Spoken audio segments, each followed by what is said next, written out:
இன்றைக்கி நம்ம மாம்பழத்தை பயன்படுத்தி ரொம்பவே சூப்பரான ஒரு மேங்கோ ஐஸ்கிரீம் எப்படி செய்கிறதுன்னு பார்க்க போகிறோம். இது அப்படியே கடையில் வாங்குகிற மேங்கோ ஐஸ்கிரீம் டேஸ்ட்டில் அவ்வளோ ஒரு அருமையான டேஸ்ட்டாக இருக்கும்.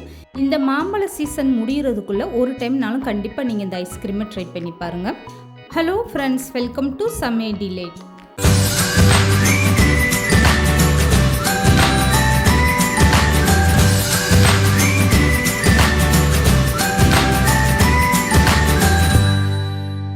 இப்போது இந்த ஐஸ்கிரீம் செய்கிறதுக்காக 2 மாம்பழம் நான் எடுத்திருக்கேன். இந்த மாம்பழத்தில் ஒன்றை நான் கட் பண்ணி பார்க்குறேன். பார்க்கும்போதே கொஞ்சம் காயாக தான் இருக்குது. இது கட் பண்ணி உள்ளே பார்த்தா தான் தெரியும் எப்படி இருக்குன்னு. இப்போ இந்த மாம்பழம் ஓரளவுக்கு காயாக தான் இருக்குது. இதை நான் ஐஸ்கிரீமுக்கு பயன்படுத்த போகிறதில்ல. இன்னொரு மாம்பழம் நல்ல பழமாக இருக்குது பாருங்கள். இந்த மாம்பழத்தை கழுவிட்டு தோல் நீக்கிட்டு நல்லா கட் பண்ணி எடுத்துக்கோங்க.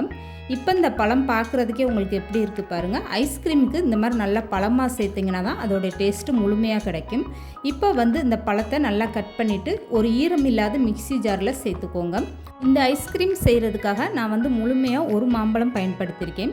இப்போது இந்த மாம்பழ சதை பகுதி எல்லாமே மிக்ஸி ஜாரில் சேர்த்துக்கோங்க. இந்த ஐஸ்கிரீம் செய்கிறதுக்காக கொஞ்சம் கூட நம்ம தண்ணியை பயன்படுத்த போகிறதில்ல. எல்லாமே பால் பவுடரை வச்சு தான் ஐஸ்கிரீம் செய்ய போகிறோம். அதனால் மிக்ஸி ஜாரு ஈரம் இல்லாத அளவுக்கு நல்லா தொடச்சி எடுத்துகிட்டு அதுக்கப்புறமா மாம்பழத்தை கட் பண்ணி சேர்த்துக்கோங்க. இப்போ ஒரு மாம்பழ பீஸ் எல்லாமே மிக்ஸி ஜாரில் சேர்த்தாச்சு. 1 கப் அளவுக்கு நல்லா திக்கான பால் சேர்த்துக்கோங்க. காய்ச்சி ஆற வச்ச பால் சேர்த்துக்கோங்க. இப்போ இது கூடவே 1/2 கப் அளவுக்கு சர்க்கரை சேர்த்துக்கோங்க. இப்போ இது கூட 1/4 கப் அளவுக்கு பால் பவுடர் சேர்த்துக்கோங்க. இப்போது இதெல்லாமே சேர்த்ததுக்கப்புறம் மிக்சியில் நல்லா அரைச்சி எடுத்துக்கோங்க. அரைக்கும் போது அப்பப்போ மிக்ஸியை ஆஃப் பண்ணி போட்டு அரைச்சிக்கோங்க. இந்த மாதிரி ஒரு பக்குவத்தில் நல்லா திக்கான பேஸ்ட்டை நீங்கள் அரைச்சி எடுத்துக்கோங்க. இந்த மாதிரி நீங்கள் பால் பவுடர்லாம் சேர்த்து செய்யும்போது தான் அப்படியே கடையில் வாங்கின ஐஸ்கிரீம் மாதிரி அதோட டேஸ்ட்டும் ரொம்பவே சூப்பராக இருக்கும். இப்போ ஐஸ்கிரீம் செட் பண்ணுறதுக்காக நான் ஐஸ் மோல்டு எடுத்திருக்கேன். இதை ஈரம் இல்லாமல் நல்லா தொடச்சி எடுத்துகிட்டு இதுக்கப்புறமா ஐஸ் குச்சியெல்லாம் ஃபஸ்ட்டு இந்த மாதிரி நல்லா செட் பண்ணி வச்சுக்கோங்க. உங்ககிட்ட ஒருவேளை இந்த மாதிரி ஐஸ்கிரீம் மோல்டு இல்லைன்னா வீட்டில் டீ குடிக்கிற கிளாஸ் இருக்கும்ல, அதை பயன்படுத்தி கூட நீங்கள் சூப்பராகவே இந்த மாதிரி ஐஸ்கிரீம் செய்யலாம். இப்போ ஐஸ் மோல்டுலாம் ஃபஸ்ட்டு செட் பண்ணிவிட்டு இதுக்கப்புறமா டீ குடிக்கிற கிளாஸ்லையுமே எப்படி ஐஸ்கிரீம் செட் பண்ணுறதுன்னு காட்டுறேன். இப்போது இந்த ஐஸ்கிரீம் மோல்டில் நீங்கள் கலந்து வச்சுருக்க மாம்பழ பேஸ்ட் எடுத்துகிட்டு சேர்த்துக்கோங்க. இந்த மோல்டில் எந்த அளவுக்கு சேர்க்க முடியுமோ கொஞ்சம் குறைவாகவே அந்த அளவுக்கு நீங்கள் சேர்த்துக்கோங்க. அப்போ தான் நம்ம எடுத்து ஃப்ரீசரில் வைக்கும்போது அலம்பாமல் சிந்தாமல் இருக்கும். மாம்பழ ஐஸ்கிரீம் செய்யும்போது நீங்கள் எந்த வகையில் மாம்பழம் தேர்ந்தெடுக்கிறீங்களோ அதுக்கு ஏற்ற மாதிரி தான் உங்களுக்கு ஐஸ்கிரீமோட கலர் இருக்கும். முடிஞ்ச அளவுக்கு மாம்பழ ஐஸ்கிரீம் செய்யும்போது ரொம்ப புளிப்பில்லாத மாம்பழமாக தேர்ந்தெடுத்துக்கோங்க.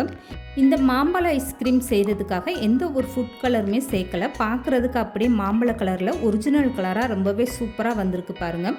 இப்போ இந்த ஐஸ்கிரீம் மோல்டில் மாம்பழ பேஸ்ட்டெல்லாம் சேர்த்தாச்சு. இதுக்கப்புறமா மேலே இப்படி ஒரு கவர் பண்ணிவிட்டு இதை அப்படியே ஒரு தட்டில் வச்சு நீங்கள் எடுத்து ஒரு ஃப்ரீசரில் வச்சுருங்க. 8 மணி நேரத்துக்கு குறைஞ்சது அப்படியே இருக்கணும்.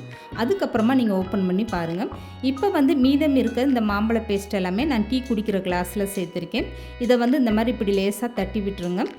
இதுக்கப்புறமா இந்த கிளாஸில் ஒரு கவர் போட்டு நல்லா டைட்டாக அப்படி கவர் பண்ணிடுங்க. அதுக்கப்புறமா நடுவில் ஓட்டை போட்டு ஐஸ் குச்சி எப்படி மாட்டி வச்சிடணும்.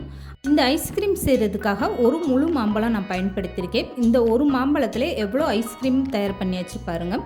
இதே நீங்கள் கடையில் போய் வாங்கும்போது ஐஸ்கிரீம் விலையெல்லாம் ரொம்ப கூட இருக்கும். நீங்கள் வீட்டில் செய்யும்போது இவ்வளோ ஈஸியாகவே செஞ்சு முடிச்சிடலாம். இப்போ எல்லா கிளாஸ்லையுமே இந்த மாதிரி நான் கவர் போட்டுட்டேன். ஒரு கத்தியை வச்சு நடுவில் நீங்கள் சின்னதாக ஒரு ஓட்டை போட்டுக்கோங்க. அப்போ தான் உங்களுக்கு ஐஸ் குச்சி அதில் செட் பண்ணுறதுக்கு ரொம்ப ஈஸியாக இருக்கும். இப்போது இந்த கிளாஸில் நீங்கள் ஐஸ் குச்சியெல்லாம் செட் பண்ணதுக்கப்புறம் இந்த ஐஸ்கிரீமை எடுத்து அப்படியே நீங்கள் ஃப்ரீசரில் 8 மணி நேரம் வச்சு எடுத்துக்கோங்க. குறைஞ்சது 8லேருந்து 10 மணி நேரம்னாலும் நீங்கள் வச்சு எடுத்தால் தான் உங்களுக்கு ஐஸ்கிரீம் நல்லா கெட்டியாக இருக்கும். உங்ககிட்ட ஒரு வேளை ஐஸ் மோல்டு இல்லை ஐஸ் குச்சியெல்லாம் இல்லாட்டினாலும் பரவாயில்ல. இப்போ நம்ம தயார் பண்ண மாதிரி இந்த மாம்பழ பேஸ்ட்டை நீங்கள் இப்படியே தயார் பண்ணிவிட்டு ஒரு டிஃபன் பாக்ஸில் ஊற்றிட்டு இதை அப்படியே நீங்கள் மூடி போட்டு ஃப்ரீசரில் 8 மணி நேரம் வச்சு எடுத்தாலுமே ஐஸ்கிரீம் ரொம்பவே சூப்பராக இருக்கும். அப்படியே ஒரு ஸ்பூன் போட்டு சாப்பிட்ற மாதிரி ரொம்பவே சூப்பராக வரும். இப்போ நான் எல்லா கிளாஸ்லையுமே இந்த மாதிரி ஐஸ் குச்சியை செட் பண்ணிவிட்டேன். இதை 8 மணி நேரம் ஃப்ரீசரில் வச்சுட்டு அதுக்கப்புறமா நான் எடுத்துகிட்டு காட்டுறேன் எப்படி வந்திருக்குன்னு பார்க்கலாம். இப்போ 8 மணி நேரம் நான் இந்த ஐஸ்கிரீமை வச்சு எடுத்துகிட்டு வந்துட்டேன். ஃபஸ்ட்டு இந்த மோல்டில் உள்ள ஐஸ்கிரீம் எப்படி வந்திருக்குன்னு பார்க்கலாம். இப்போ பாருங்கள், 8 மணி நேரத்தில் இந்த ஐஸ்கிரீம் நல்லா செட் ஆகிடுச்சு. பார்க்கும்போதே அப்படியே ரொம்பவே சூப்பராக இருக்குது பாருங்கள். கடையில் வாங்குகிற மேங்கோ ஐஸ்கிரீம் மாதிரி அவ்வளோ ஒரு அருமையான கலராக இருக்குது. இப்போ இந்த மோல்டில் உள்ள ஐஸ்கிரீமை இப்படி மெல்ல எடுத்துருங்க. குச்சி உடையாத அளவுக்கு இந்த மாதிரி மெதுவாகவே நீங்கள் எடுத்துக்கோங்க. அவ்வளோதாங்க, ரொம்பவே சூப்பரான மேங்கோ ஐஸ்கிரீம் ரெடி ஆகிடுச்சு பாருங்கள். குறைஞ்ச செலவில் அருமையான டேஸ்ட்டில் ரொம்பவே சூப்பரான மேங்கோ ஐஸ்கிரீம் இந்த மாதிரி நீங்களும் வீட்டில் ட்ரை பண்ணி பாருங்கள். இப்போ மோல்டில் உள்ள எல்லா ஐஸ்கிரீமே வெளியில் எடுத்தாச்சு. இதுக்கப்புறமா கிளாஸில் செட் பண்ண ஐஸ்கிரீம் எப்படி வந்திருக்குன்னு பார்க்கலாம். இப்போ 8 மணி நேரம் இந்த கிளாஸையுமே நான் ஃப்ரிட்ஜில் வச்சு எடுத்துகிட்டு வந்துட்டேன். இப்போ மூடியை ஓப்பன் பண்ணிவிட்டு இந்த கிளாஸை இப்படி கையில் வச்சு லேசாக இப்படி தேய்ச்சி கொடுங்க. இப்படி செய்யும்போது உங்களுக்கு ஐஸ்கிரீம் வெளியில் எடுக்க ரொம்பவே ஈஸியாக வந்துடும். அப்படி இல்லைன்னா நீங்கள் ஒரு கிண்ணத்தில் கொஞ்சமாக தண்ணி வச்சுட்டு இந்த ஐஸ்கிரீம் உள்ள கிளாஸை எடுத்து ஒரு 2 செகண்ட் வச்சுட்டு எடுத்திங்கன்னா இந்த மாதிரி ஐஸ்கிரீம் எடுக்க ரொம்பவே சூப்பராக வந்துடும். அவ்வளோதாங்க, வீட்டில் இருக்கக்கூடிய ஒரு மாம்பழத்தை பயன்படுத்தி 1 கப்பு பாலை பயன்படுத்தி ரொம்பவே டேஸ்டியான மேங்கோ ஐஸ்கிரீம் தயார் பண்ணியாச்சு பாருங்கள். இந்த வீடியோ பிடிச்சிருந்தா லைக் பண்ணுங்கள், ஷேர் பண்ணுங்கள், மறக்காமல் சமையல் டெய்லி சேனலை சப்ஸ்கிரைப் பண்ணுங்கள்.